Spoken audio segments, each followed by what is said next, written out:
Hello and welcome to my exterior walkthrough of my triple locked 1997 Lexus LX450, essentially a Land Cruiser underneath, but you already know that. So first things first, it has 185,000 miles on it, and I bought it at right around 171 or so. I've owned it since 2016. In that time, I've only put about a little bit less than 15,000 miles on it, and of that 15,000 miles, 5,000 were on the old tires that came with the truck, and the new tires, which are BF Goodrich TAKO2s, are in the stock size, and I rotate them every 5,000 miles when I do the oil change, because Toyota recommended rotating them every 7,500 miles, and I'm like, well, the car's already up in the air to do the oil change, so I may as well do the tire rotation as well. I suppose technically you could do it at the 10,000 mile mark if you wanted, but I do the full 5-tire rotation as well, so that way the spare comes out from under the vehicle and gets used in the lineup. So as you can see, there's still plenty of meat left on the tires. I love these tires, they do great. And the wheels are in decent shape as well. They did have plenty of tarnish and brake dust and everything, but I had them acid washed to try to bring them back to life as best as possible.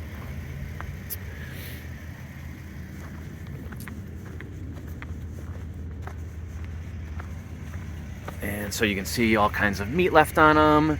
The wheel caps are in varying degrees of condition, you know. Obviously this one's in like not the best shape, but if I didn't have these caps, it wouldn't be the end of the world. I actually think the capless look is pretty cool, where you just see the hubs, the black hubs underneath.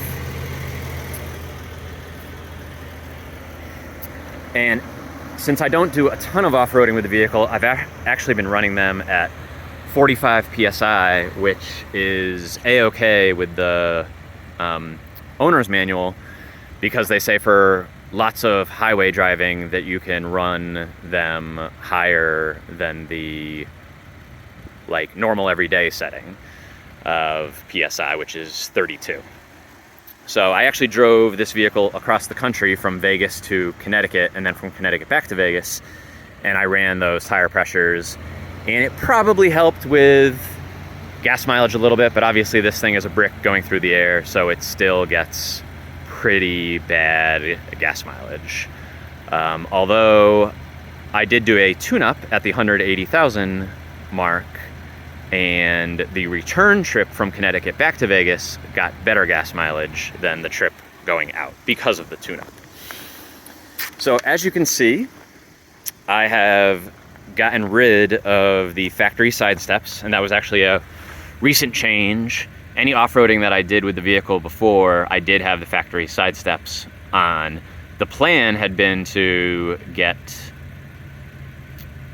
some side rails like from Slee or from Metal Tech, and now I'm deciding to sell the truck instead, which is fine. But I left the front of the side steps in place to kind of act like the mud guards. The plan with that had been to get the Toyota actual mud flaps that would match the rears, but like I said, selling the vehicle instead. So when it comes to imperfections, you can see that people over the years getting in and out scuffed the paint a little bit right there and right there. Lots of little, you know, nicks from rocks coming up.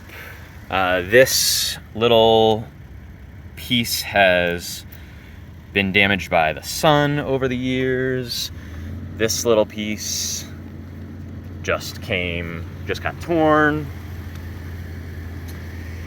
The gas cap door doesn't quite align perfectly, but that was how it was when I got the vehicle.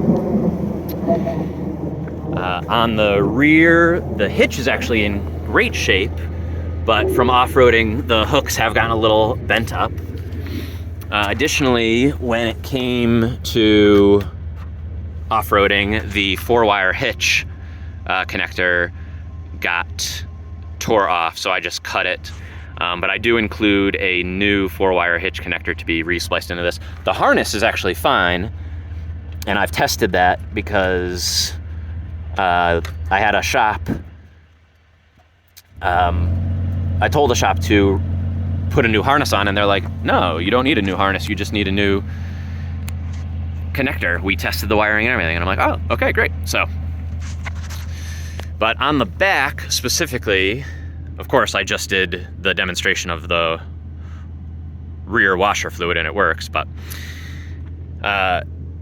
there's a little rust spot right here, and then also where the rear spoiler attaches to the lift gate, you can see a little bit of rust on both of the spars that are holding the spoiler up. A lot of people remove that spoiler. The auto body shop that I was going to use to do this work basically said to get my hands on a lift gate that's in better condition, and they'll just paint it white. So little various scratches and scrapes. When I bought this truck, there was this mark. It almost looks like it's from duct tape or something. I think at one point the previous owner must have hit something and kind of loosened this, and so it's been rubbing a little. But little nicks and rock chips. Same thing over on this side where people got in and out and they didn't lift up their feet enough. Same thing with the side step guard. The windshield wasn't sealed the best, so I resealed it to take care of wind noise. Never had any water leak through the windshield, but definitely fixed the wind noise by resealing it. You can also see on the A-pillars and on the leading edge of the roof that it's just not in the best shape in terms of paint luster and some chips. Same thing with the leading edges of the fenders and the front bumper.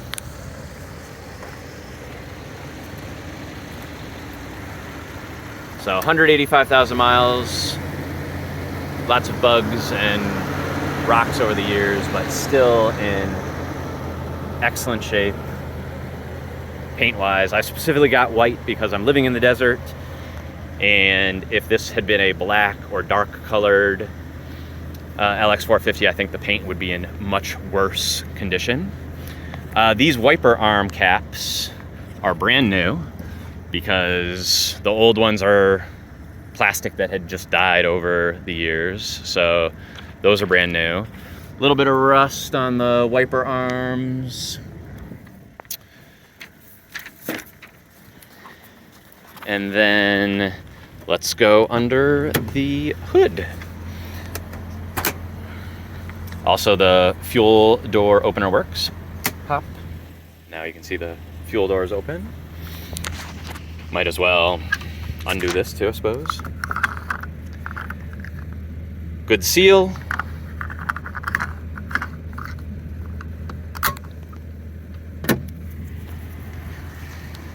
So I added the hood deflector because I got that chip on the windshield like real quickly after buying the truck, and so I added the hood deflector. I decided not to change out the windshield because I knew that it was just going to get chipped some more. But if I do get another big one, the plan was to replace the windshield seal as well, because whichever shop did the seal on this aftermarket windshield before did not do a very good job, which is why I needed to reseal the windshield with sealant.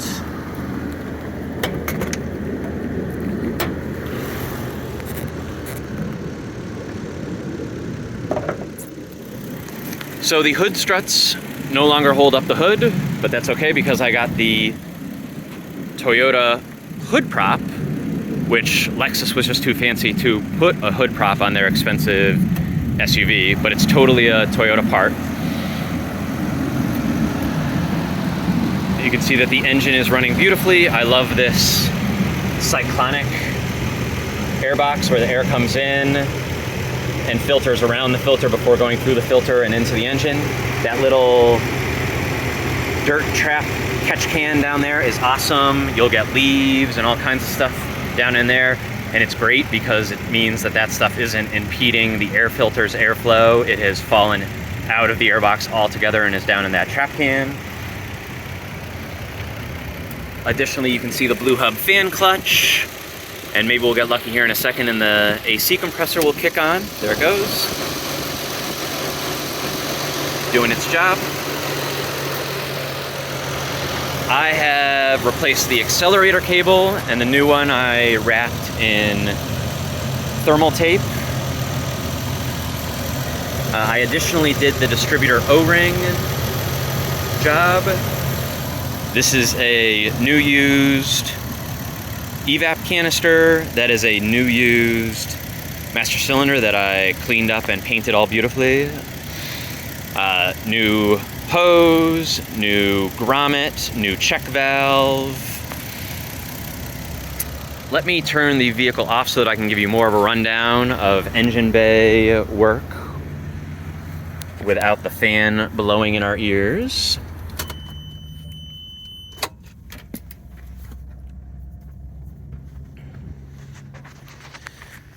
So I actually bought the truck, like I said, at 170, 171, and the previous owner had definitely gotten the heater control valve replaced. That is the Toyota part, but it's also pretty brand new in the scheme of things in comparison to a lot of 170,000 mile trucks that have old ones and then it fails. But I haven't had any trouble with the pesky heater hose. That is down here. I don't even think I can get a view of it unless I get down below. I believe the radiator was probably changed out by the previous owner as well.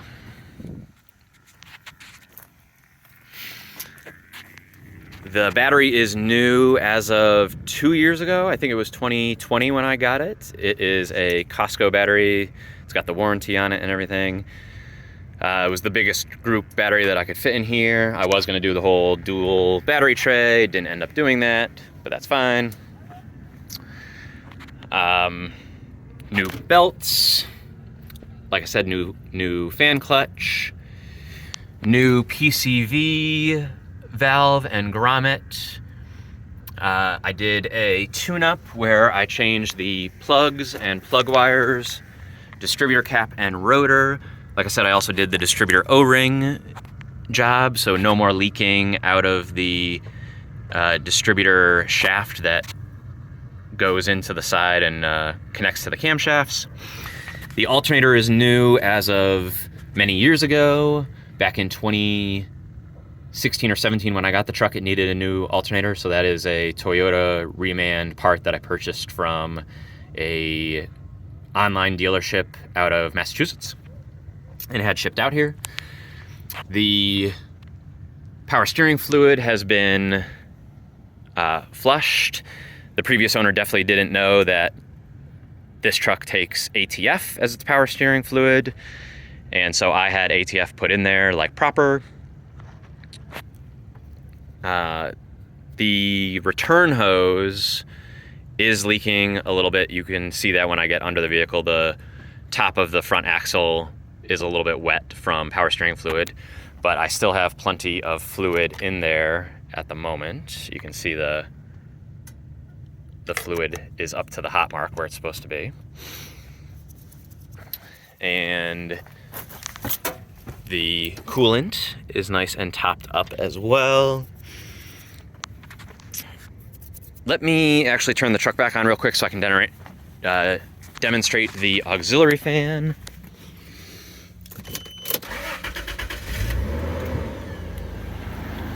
The auxiliary fan is switch activated. Some people activate it off of the AC compressor switching on, but even the Land Cruiser products recommends having a separate switch. So you should be able to hear the fan kick on.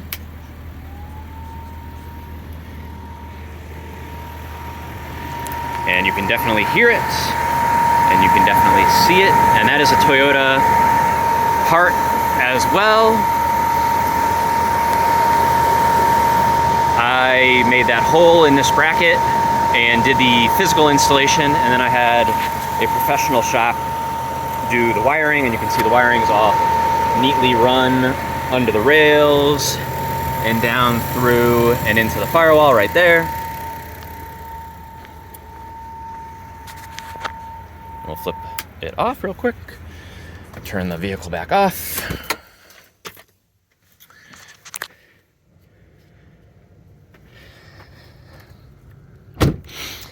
I had AutoNation Toyota here in Las Vegas change the gear oils in the front diff, transfer case, and rear diff before I made the journey across the country. That was at 177,000 miles. I also had them do the automatic transmission fluid flush and refill, as well as a filter change too, which required them resealing. That was like an $800 job, but well worth it. And they replaced the fluid with fluid that I provided, which is AMSOIL Signature Series synthetic ATF, proper for the truck, and it's AMSOIL, so it's really good stuff. The gear oil is AMSOIL as well, because I provided that too. I generally try to provide all of the parts and supplies for any work that I had to have done professionally, because we all know that shops charge a bunch for the parts when you can find the parts much cheaper online. So I did the brakes with all Toyota parts back at 175,000 miles, at which point I redid the rear wheel bearings, and so those are in great shape still, as well as the brakes. While I was doing that, I also did the e-brakes and lubed everything back here, made sure that the bell cranks were fully greased up and not rusted. Obviously I'm in the desert, so I don't have to deal with rust too much, and this is a rust-free Texas, California, Nevada vehicle, but still I was prepping the truck to be as capable and reliable as possible. And the only thing that really is rusty at all is the exhaust system, which kind of makes sense. But you can see all new drain plugs on the diffs. Lots of new brake lines back here as well, because when I replaced the brake hoses, a lot of the flare fittings were just so flared out they wouldn't go back together, so I bought a lot of new hard brake lines as well. Same thing up front in the engine bay. The load sensing proportioning valve right there is new also. The previous one was seized, as far as I could tell. And so basically all of the hard lines from that junction block are brand new. The slide yokes of the propeller shafts have been greased as per the factory service manual and the service schedule by me, with the grease gun that you will be getting with the vehicle. Also the U-joints as well. Same thing up on the front of the vehicle in terms of the slide yokes and the U-joints being greased up. The vehicle speed sensor appears to be leaking. That would have been my next job, but it's not a super urgent leak, just like the oil pump gasket up at the front isn't the most pressing, because 185,000 miles, these trucks get oil leaks. It's just part of their life cycle.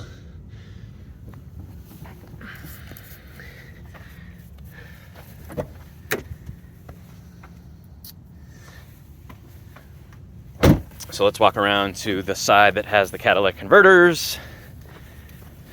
This truck does have plenty of ground clearance, even on the stock suspension and stock size tires, but still a little bit of rubbing on the ground, but not too bad, because they don't look like they're tucked up very well, but they're actually tucked up pretty good.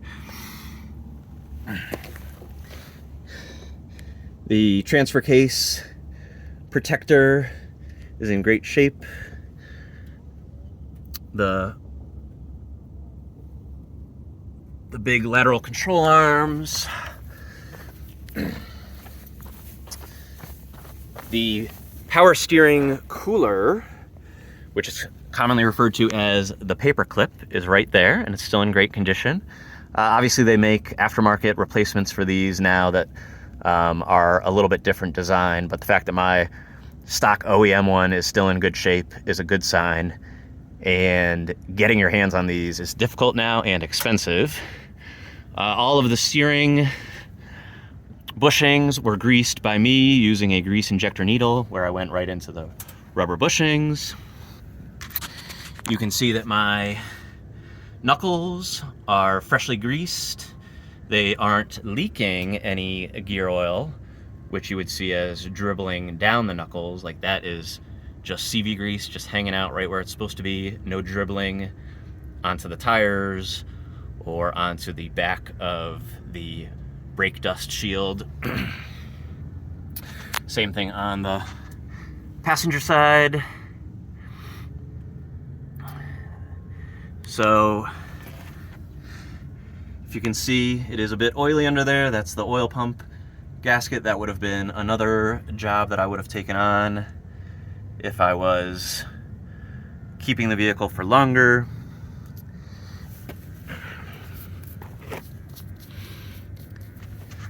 So the radiator, AC condenser, trans oil cooler.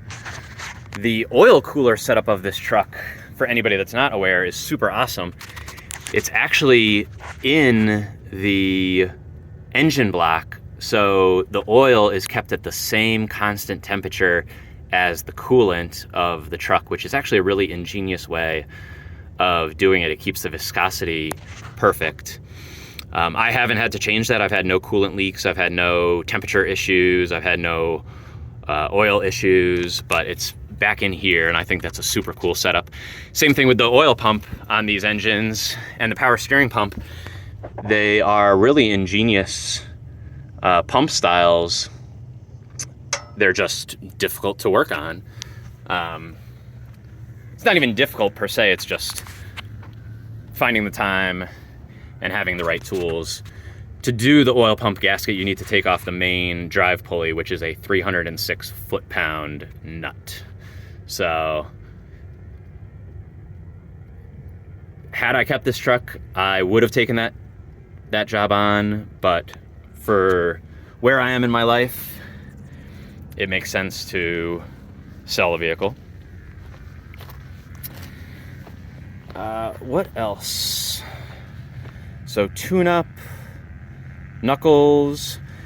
The actual CV shafts weren't replaced. They were still in excellent condition, all things considered, and they were professionally parts washed because my family owns a machine shop back in Connecticut, so I had them run the spindles, the axle shafts, and the whole knuckle assemblies through their parts washer, and then they ran it through their vibration parts washer, which got them ultrasonic clean, which was super great and super awesome of them to do. I installed the inner axle seals using the Absolute Wits End offset seal driver, and then put the knuckles all back together. And then most recently, I just dropped the truck off at Centennial Toyota to have them do the front wheel bearings with brand new Toyota Koyo OEM wheel bearings, and the truck drives as smooth as butter now. It's fantastic. So the brakes, the front brakes only have 10,000 miles on them, and they are in pristine condition.